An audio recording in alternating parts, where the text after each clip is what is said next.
In 2009, BlackBerry controlled nearly half of the entire U.S. smartphone market. Just 5 years later, it was almost completely gone. This is the story of how BlackBerry, one of the most dominant tech companies of its time, lost everything it had built. Before iPhones and Androids took over the world, smartphones were seen very differently.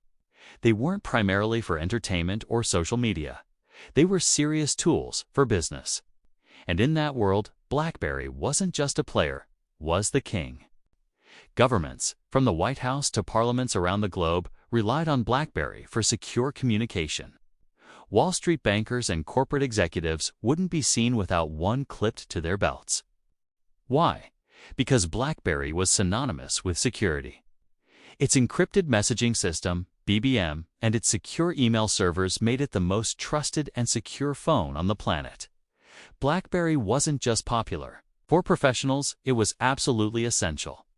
It was a status symbol, a productivity machine, and a fortress for sensitive information, all rolled into one. The idea that this empire could crumble seemed impossible.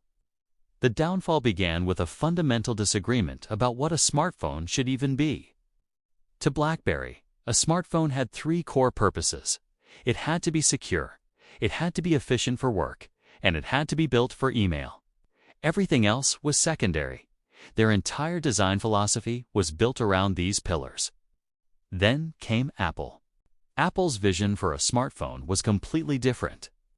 They saw a pocket-sized computer for entertainment, a gateway to a world of applications, and an intuitive experience driven by touch. BlackBerry looked at the iPhone and saw a toy. They firmly believed that serious customers, their core market, would always prioritize productivity and security over apps and a fancy touchscreen. This single assumption, this failure to see the future, would ultimately cost them everything. At the heart of BlackBerry's identity was its physical keyboard. It was iconic. Customers who used it swore by it, praising the tactile feedback and typing speed. BlackBerry executives saw it as their unbreakable moat, their key differentiator that no competitor could ever replicate. But that love for the keyboard slowly turned into a dangerous dependence. When the first touchscreen phones emerged, BlackBerry's leadership publicly dismissed them. They argued that typing on a flat piece of glass was inefficient, error-prone, and would never replace the satisfaction and accuracy of real physical keys. They were so confident in this belief that they underestimated the appeal of a large, vibrant screen that could be used for watching videos, browsing the web, and playing games. The world was falling in love with the possibilities of a full-screen device, and BlackBerry was still betting its entire future on tiny plastic buttons. They were catastrophically wrong. While BlackBerry was obsessed with its hardware, a different kind of war was being fought and won the war for software. Apple and Google understood something profound. The phone itself was just a vessel. The real value was in the ecosystem. They focused on building platforms, courting developers, and creating a seamless user experience. The App Store and Google Play became vibrant marketplaces, filled with millions of apps that could do anything you could imagine. This created a powerful network effect. More users attracted more developers, and more apps attracted more users. BlackBerry, on the other hand, continued to focus on its hardware and its closed security network. Their platform was notoriously difficult and restrictive for developers to work with. It was fragmented across different device models, making it a nightmare to create and maintain apps. As a result, developers flocked to iOS and Android, and users who wanted the latest games and social media apps followed them. People weren't just buying a phone anymore. They were buying into an ecosystem, and BlackBerry's ecosystem was a ghost town. Internally, the company that once seemed so unified and confident was beginning to fracture. As the market shifted beneath their feet, BlackBerry's leadership became deeply divided. There was a constant struggle between 2 factions. One group saw the writing on the wall and pushed for the company to modernize, to embrace touchscreens, and to build a competitive app ecosystem. The other group, made up of longtime loyalists, wanted to protect BlackBerry's heritage. They argued for doubling down on what made them successful in the first place: the physical keyboard and enterprise security. This internal conflict led to paralysis. Decision-making slowed to a crawl. Bold new projects were debated endlessly, watered down, or canceled altogether. While BlackBerry was stuck in meetings, arguing about its own identity, its competitors were moving at lightning speed, releasing new devices and software updates, and capturing more and more of the market. The innovation engine that had once powered BlackBerry to the top had completely stalled. When BlackBerry finally did try to respond, it was a classic case of too little, too late. They launched a series of devices meant to compete, but each move felt reactive rather than innovative. They released the BlackBerry Storm, their first touchscreen phone. But it was plagued with software bugs and a strange clickable screen that users hated. They tried to create a new, modern operating system, BlackBerry 10.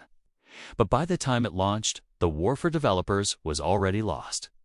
They even tried rebranding the entire company, changing their name from Research in Motion to just BlackBerry, hoping to appear more modern and consumer-friendly. But none of these efforts could change the reality on the ground. Apple and Android had already won the hearts, minds, and wallets of both consumers and developers. BlackBerry's late moves were like showing up to a party hours after everyone else had already gone home. The collapse was swift and brutal. BlackBerry's market share, which had been nearly 50% just a few years earlier, had plummeted into the low single digits. The brand that was once a symbol of innovation and status was now seen as outdated and irrelevant. Consumers had moved on to the rich app ecosystems of iPhone and Android. Even their once unbreakable hold on the enterprise market began to crumble. As companies adopted bring-your-own-device policies, allowing employees to use the phones they already loved, BlackBerry went from being the undisputed industry leader to a forgotten afterthought in what felt like the blink of an eye. The company was in a freefall, and it became clear that its days as a smartphone giant were over. Faced with extinction, BlackBerry made the hardest decision in its history. It surrendered. The company announced it would stop designing and manufacturing its own smartphones. The BlackBerry phone, the iconic device that had defined an era, was officially dead. But the company itself did not die. It underwent a painful but necessary reinvention. It pivoted away from hardware entirely and focused on its original strengths in a new way. Today, BlackBerry is a successful software company specializing in cybersecurity, a field where its reputation for security still carries immense weight. It also provides critical software for the automotive industry, powering infotainment and security systems in millions of cars. The company survived, but it did so by becoming a completely different business, a ghost of its former self. The story of BlackBerry is one of the greatest cautionary tales in modern business. They didn't fail because they lacked smart engineers or good technology.